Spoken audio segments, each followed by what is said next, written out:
Hello दोस्तों, स्वागत है आपका हमारी नई वीडियो में। तो आज हम यहाँ बायोलॉजी से रिलेटेड इंपॉर्टेंट एमसीक्यूज को देखेंगे जो हमारे UK triple S C science exam के लिए बहुत महत्वपूर्ण है। तो आइए शुरू करते हैं। तो जैसे हमारा प्रश्न है इसमें कि ऑक्सीजन की उपस्थिति में ग्लूकोज के कार्बन डाइऑक्साइड एवं जल में ऊर्जा जो निर्मुक्त होने के साथ पूर्ण रूपांतरण होने को क्या कहते हैं।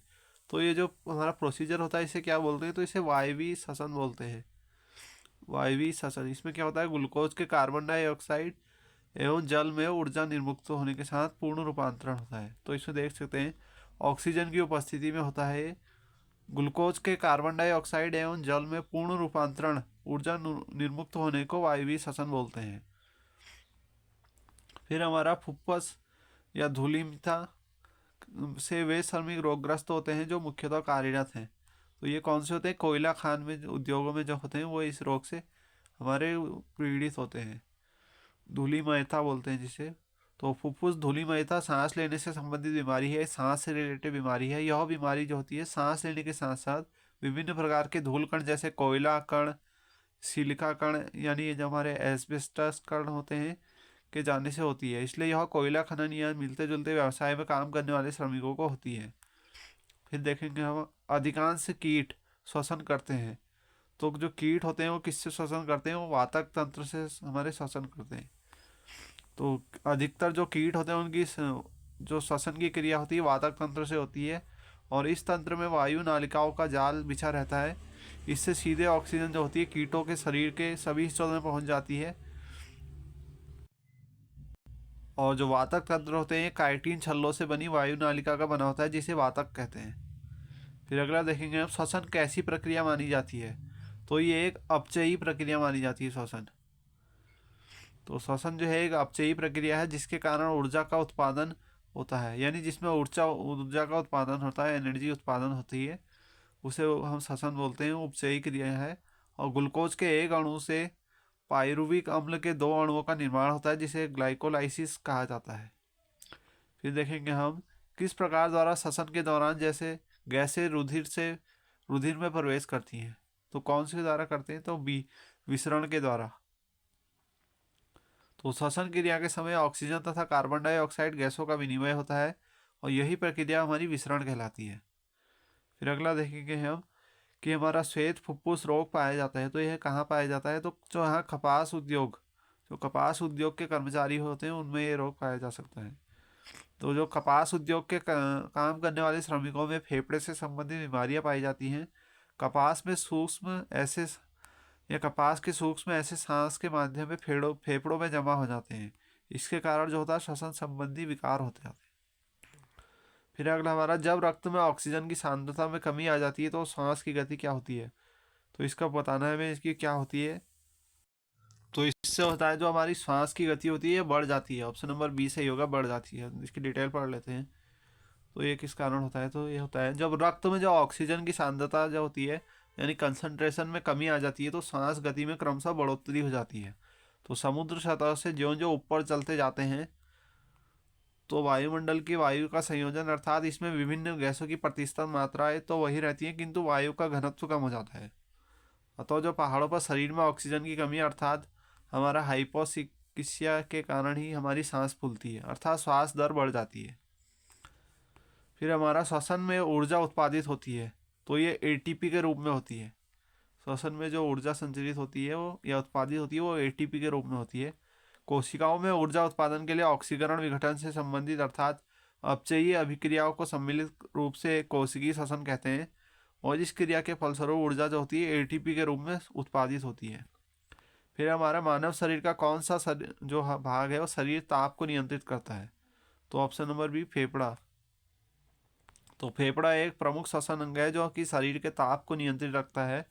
और श्वसन क्रिया के दौरान शरीर के ऊतकों में भोज्य पदार्थ के ऑक्सीकरण से जहाँ एक और ऊर्जा उत्पन्न होती है वहीं दूसरी ओर जल वाष्प तथा गैस का शरीर से हमारा उच्च श्वसन द्वारा निष्कासन होता है जिसके परिणाम शरीर का ताप भी नियंत्रित रहता है।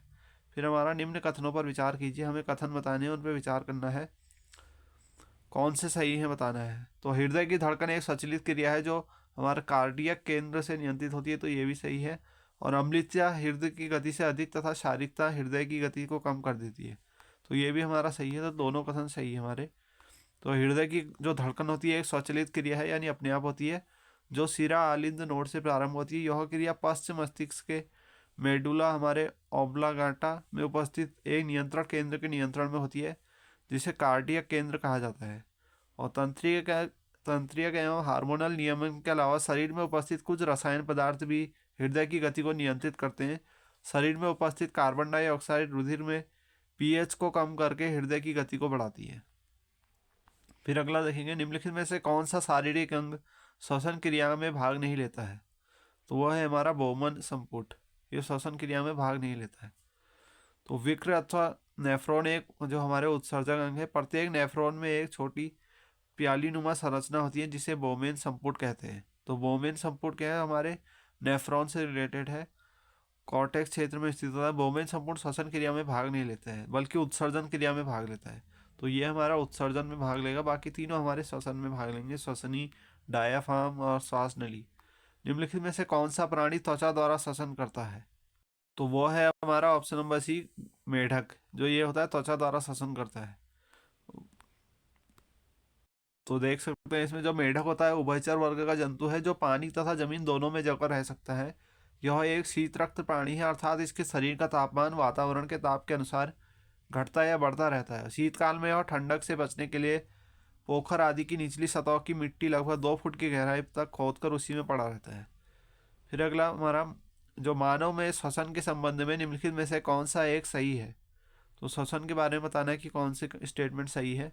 तो ऑप्शन नंबर सी हमारी सही है, क्योंकि निःश्वसन के दौरान जो होता है अंतः फुफ्फुस आवरणी दाब अधिक ऋणात्मक हो जाता है। तो ये हमारा सही है। तो मानव श्वसन के दौरान जो डायाफ्राम विषांत नहीं होता है और उच्च श्वसन के दौरान वक्ष कोटर प्रसारित नहीं होते, बल्कि हमारे अंतः फुफ्फुस आवरणी दाब अधिक ऋणात्मक हो जाता है। फिर हम ये तंत्रिका तंत्र से देखेंगे, तो ये नेत्रदान में जो पदार्था की आंख में निम्नलिखित में से कौन सा एक भाग का उपयोग किया जाता है? यानी जब हम आंख देते हैं तो उसमें कॉर्निया का प्रयोग किया जाता है। कोई जो नेत्रदान करता है तो कॉर्निया, तो कॉर्निया के सूखने और सख्त हो जाने की वजह से अंधापन होता है। कॉर्निया एक साफ परत है जिसमें प्रकाश की किरण पास होती है। यह एक बाह्य परत है जिसको एक व्यक्ति से दूसरे व्यक्ति में प्रत्यारोपित किया जा सकता है। फिर हमारा नेत्रदान में जो दाता की आंख के किस हिस्से को प्रतिरोपित किया जाता है?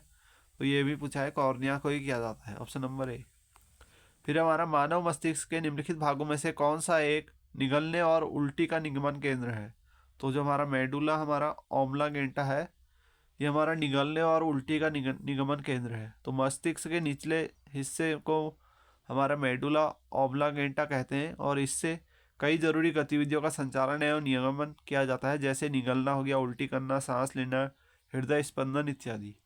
फिर हमारा पिन्ना कर्णपाली एवं बाह्य स्वर्णीय नली पाई जाती है। तो ये किसमें पाई जाती है? तो ये स्तनधारियों में पाई जाती है।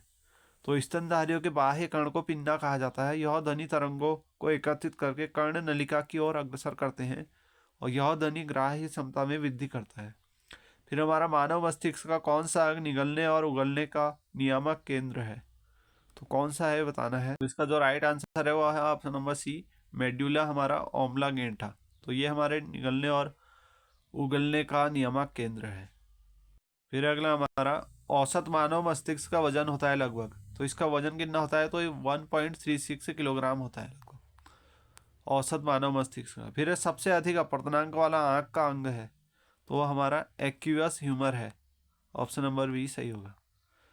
तो नेत्र में उपस्थित लेंस का अपर्तनांक लगभग 1.44 होता है, तो और लेंस के पिछले भाग की वक्रता त्रिज्या छोटी तथा आगे की बड़ी होती है। तो प्रतिवर्ती क्रियाओं यानी रिफ्लेक्स एक्शन का नियंत्रण केंद्र कहाँ पर होता है? तो ये हमारा ऑप्शन नंबर सी, कशेरुक रज्जु में होता है, स्पाइनल कॉर्ड जिसे बोलते हैं, वहाँ होता है प्रतिवर्ती क्रियाओं का। तो शरीर में जो प्रतिवर्ती क्रियाएं होती हैं का नियंत्रण हमारे स्पाइनल कॉर्ड द्वारा होता है। इसमें हम उद्दीपनों को ग्रहण करते हैं तथा स्वभाव के आधार पर प्रतिवर्ती क्रियाओं के दो मुख्य श्रेणी है। पहली हमारी अबंधित तथा दूसरी है अनुबंधित। प्रतिवर्ती क्रिया के द्वारा ही हमारा पैर कांटे पर पड़ने पर हमें पैर पीछे की ओर खींच लेता है, तो ये प्रतिवर्ती क्रिया का उदाहरण होता है। फिर अगला, मानव के मस्तिष्क के जो हमारी स्मरण क्षमता कहाँ होती है? तो ये हमारे सेरिब्रम में होती है, हमारी स्मरण क्षमता होती है। जो सेरिब्रम जो होता है मस्तिष्क का सबसे बड़ा भाग है तथा यह ऐच्छिक क्रियाओं, स्मरण क्षमता आदि को नियंत्रित करता है। तो जो भी याद हमारी मेमोरी है वो यहाँ होती है। फिर सामान्य मानव शरीर का तापमान कितना होता है, तो ये होता है हमारा, इससे कोई नहीं है, ये 98.6 होता है लगभग। तो 1861 में जो जर्मन चिकित्सक थे हमारे कार्ल रीनहोल्ड अगस्त वुंडरलिच ने जो 1 लाख व्यक्तियों का तापमान रिकॉर्ड करने के बाद घोषित किया था कि सामान्य मनुष्य के शरीर का तापमान जो होगा 98.6 फ़ारेनहाइट या 37 डिग्री सेल्सियस या हमारा 310 केल्विन। तो ये तीनों याद रखने हैं। फिर अगला है हमारा, जो हमारा सेरेब्रल पाल्सी एक मस्तिष्क संबंधी विकार है जो सामान्यतः पाया जाता है। तो ये हमारे छोटे बच्चों में पाया जाता है। तो जो हमारा प्रमस्तिष्क अंगघात है या प्रमस्तिष्क पश्चाघात या सेरेब्रल पाल्सी है, एक प्रमस्तिष्क संबंधी विकार है। यह विकार विकसित होते मस्तिष्क के मोटर कंट्रोल सेंटर में हुई किसी क्षति के कारण होता है। यह बीमारी जो होती है मुख्यतः बच्चे के जन्म के समय और 3 वर्ष तक की आयु के बच्चों की होती है। फिर अगला हमारा, एल्जामाइर रोग में मानव शरीर का कौन सा अंग प्रभावित होता है, तो जो इसका राइट आंसर होगा, इसमें मस्तिष्क हमारा प्रभावित होता है, तो हमारा एल्जाइमर रोग होता है। तो ब्रेन की बीमारी को पहचाना जाता है तो ईईजी द्वारा पहचाना जाता है, यानी विद्युत मस्तिष्क लेख हमारे इस द्वारा पहचाना जाता है, ईईजी द्वारा। मस्तिष्क की विभिन्न प्रकार की बीमारी जैसे मिर्गी मस्तिष्क कैंसर, मस्तिष्क के टीबी इत्यादि को जाना जा सकता है। और हंसबर्गर नामक वैज्ञानिक ने मनुष्य की खोपड़ी पर 2 इलेक्ट्रोडों को रखकर मस्तिष्क में पैदा होने वाली तरंगों को रिकॉर्ड किया, जिन्हें ग्राफ के रूप में व्यक्त किया जाता है, और इसी को ही विद्युत मस्तिष्क लेख यानी ईईजी कहते हैं। फिर हमारा, सहज प्रणाली एक परिवर्धन निम्नलिखित में से कौन सा है, तो ऑप्शन नंबर सी प्रणाली का स्वपोषी क्रिया है। तो प्रणाली मुख्य तंत्रिका प्रणाली का एक भाग है। यह सहज प्रकार्यों प्रतीत करती है अथवा सहज प्रणाली के विकास को प्रणाली की स्वपोषी प्रक्रिया के रूप में मानव के रूप में परिभाषित किया जा सकता है। फिर हमारा, मानव शरीर के लैंगरहेस के आइलेट यानी पेशमजे कहा जाता है, तो किसे कहा जाता है पूछा है, तो ऑप्शन नंबर बी अग्नाशय को कहा जाता है। मानव शरीर के लैंगारहेस या आइलेट अग्नाशय में पाए जाते हैं। इसकी खोज 1869 में जर्मनी के शरीर रोग वैज्ञानिक जो पॉल लेगर हैंसन ने की थी। फिर हमारा, निम्नलिखित कथनों पर विचार कीजिए, कि हमें बताना है कि कौन सा इसमें सही नहीं सही है। तो केवल 2 हमारा सही है, यानी जो हाइपोथैलेमस होता है हमारा, ये ताप, जल, प्रजनन, नींद, भूख, पाचन तथा रक्त दाब का नियंत्रण एवं निगमन करता है, तो ऑप्शन नंबर बी हमारा सही है। बल्कि जो सेरिबेलम है ये ऐच्छिक क्रियाओं का नियंत्रण करता है। हमने पहले भी देखा था, कोई भी स्मरण शक्ति होती है, जोड़ों की गति अथवा उनका निगमन, शारीरिक संतुलन का नियंत्रण करता है, और अनैच्छिक क्रियाओं का नियंत्रण जो होता है मेड्यूला हमारा ऑब्लांगेटा करता है, तो ये भी इम्पोर्टेंट है।